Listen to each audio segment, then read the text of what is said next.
Well, hello everyone, and welcome back to the currency game. Hope you're having a great day. I'm gonna get right into it. So, as the title of this video is, um, it's based off of a previous video about the win rate. It's not to brag. It's to show that if you if you do a strategy that you have back tested and you're and it's working and it's flowing with the chart, and you put risk over profit first, you will succeed at trading. And I would say the other part about it is the emotional part, right? Which is a whole nother video. But to make it to the point about the emotional part of it, I have learned or trained my emotions to not get emotional. And I think the best way for me to not get emotional in trading is just having the rules and like knowing that the rules work. That's what takes the emotion out for me. But anyway, let's get into this. This is for bunk. I told you bunk is one of the ones that it's been pretty good to me so far. So let's go to the higher time frame to kind of see this from a little bit higher point of view. So as I stated in my other video, how I set up my chart. So as you see, I have my parallel trend lines. I don't just use the regular trend lines. I use parallel channels for my trend lines. And excuse the beeping, like somebody keeps texting me anyway. And then I use support and resistance.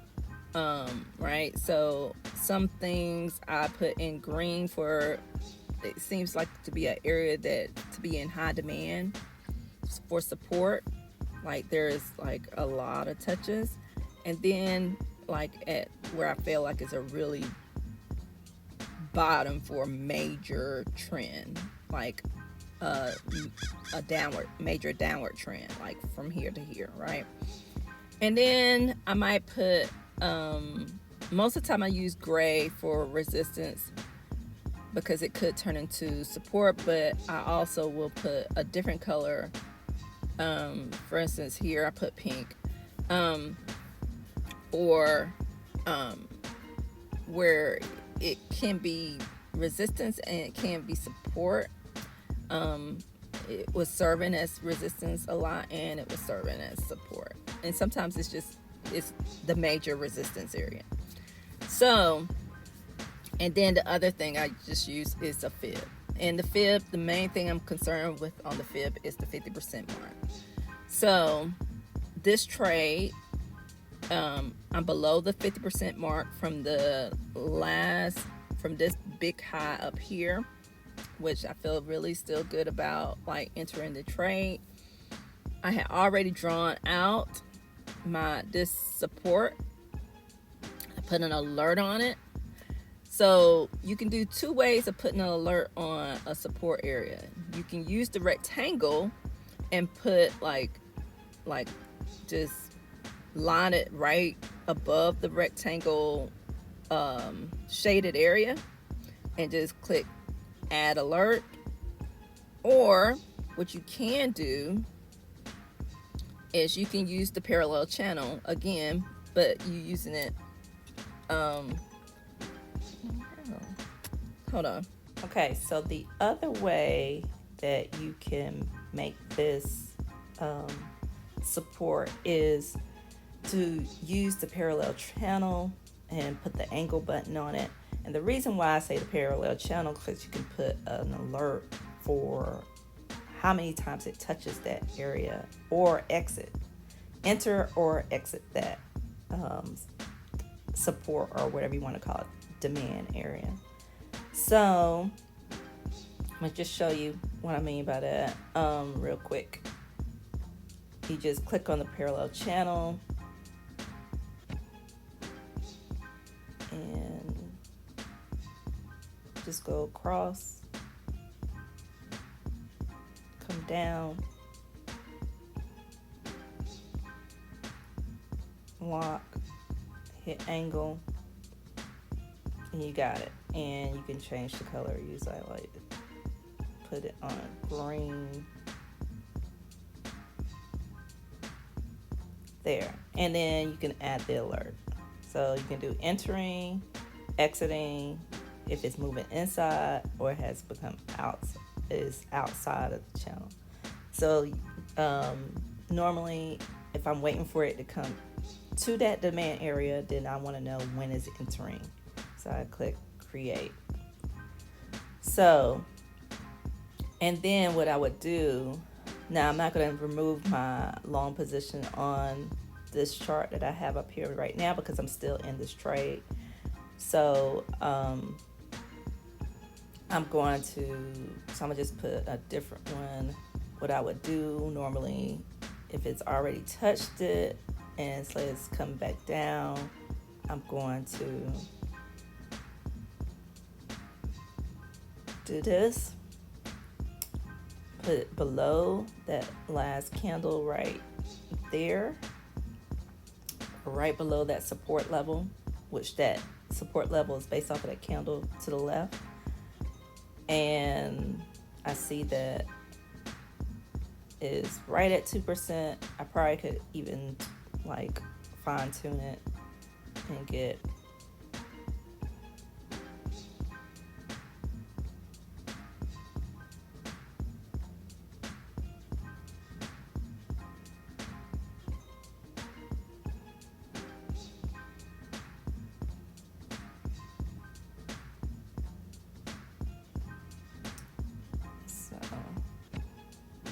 down.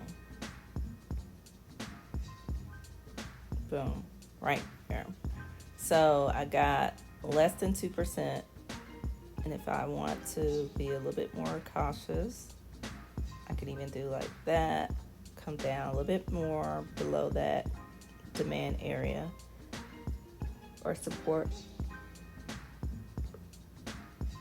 And see that I have 2%. My first goal would have been right here to this resistance, see how we react there.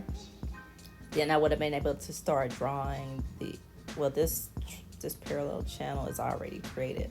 So, and see how we react to this channel and whether or not are we continuing on this trend or not. And that's kind of like what I did. So like right now, I'm still in it because I kept putting alerts below. I put the last alert was below this where it retraced back down to here.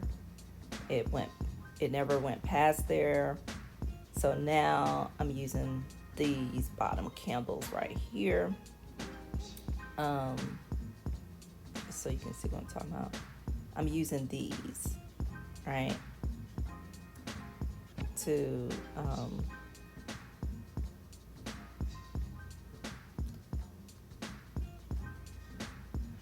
determine whether or not am I going to come out. So I'm going to move this alert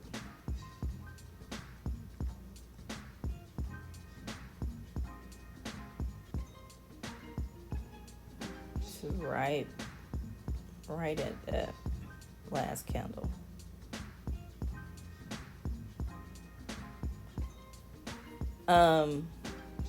To see if it's gonna like bounce and keep up. I have an alert up or above the highest candle as well. And I actually have an alert on the channel. I think I do. No, I don't. I don't have to add one. I'm gonna just see what it does when it comes, if it's gonna come below here, these candles down here, which I have circled, and it just put alert right below there. So worst case scenario, 31%. And we'll just see. And it could try to liquidate, so that's why I don't have a stop on it right yet. I'm going to let the alert sound off first, and then see if it's going to be a liquidation or is it going to be, or has it just completely come down, right? So, and we're just going to take it from there. Because it's trying to make its way down. I know Bitcoin is, let me see, what is it doing? It has come out of this trend, and I might need to, let me look at it from a higher time. I might need to, my hourly update that. Looks pretty good, but what I might do is just see if that makes a difference or not. Because this one down here, this candlestick,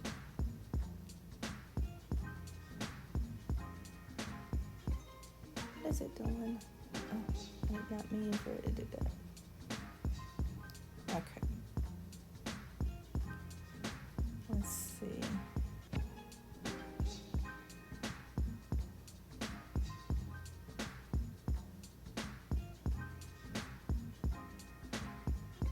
Hit lock.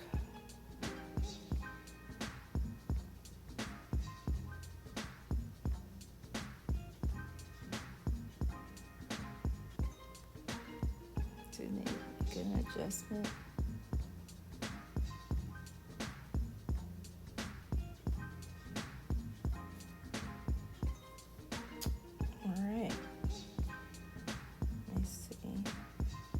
And sometimes as things move, you might have to make an adjustment.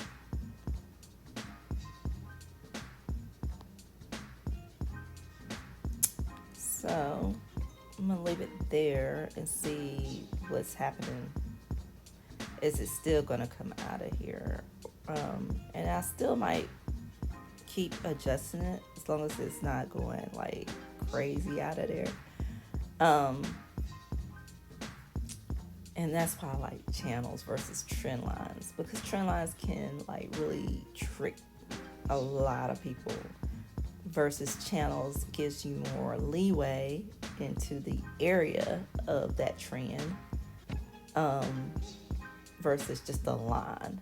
So, and sometimes I do use the line when it's not a whole lot of variation for the touch points as it's going up the trend line or going down. But for the most part, I use channels. And like, I really could get rid of this, but I'm not going to right now because I'm using it as to see is it going to bounce off of that. So that's why I still have it there. Just like I have this up here, you see it's serving as resistance as well. So that's the way I trade. It's not the way everybody else. I really do not care about how my chart looks like versus someone else's chart. What I care about is what my profit looks like versus, I don't even care about versus someone else's. I just care about what my profits look like. That's it. I don't care about like comparing myself to someone else. I compare myself to my last trade and to see, did I get better or did I get worse? Or what did I can do better? Or what am I missing or whatever. I compare myself to my last trade. I don't compare myself to other people's charts, other people's trades. I compare myself to what's working for me and what's not working for me. And so far, this is working for me. So I'm just sharing what I'm doing. I'm not telling people this is what they should do or shouldn't do. I'm just sharing what I do and what's working for me. So that does it for this one. Is basically, this is, I was testing something. this is basically where I'm at right now, and I'm gonna just wait and see um, how we do when it comes to. Let me just see something real quick. Something stood out to me just as I was talking.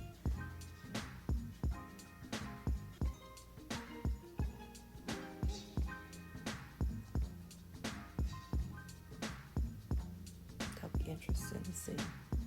And actually,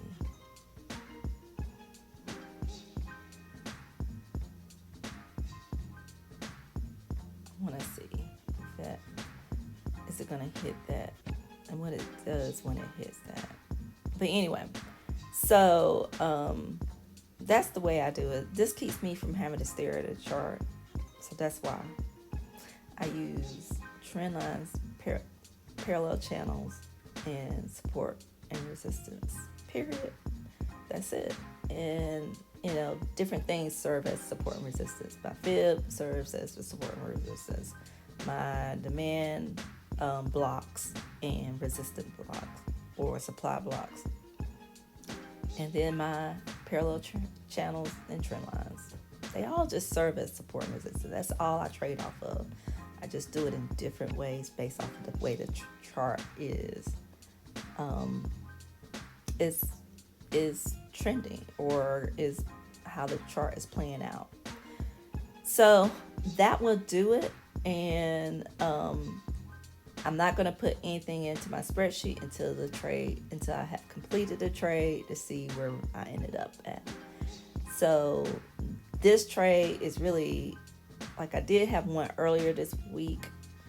So this is the trade for the end of this week. It actually might run into the beginning. So it's actually Monday. So I'm still in it. So it's really counting for this week, not last week. So even though I started the trade on Friday. Well, that will do it. I hope you guys have a great day. If you have any questions, this is really simple and quick.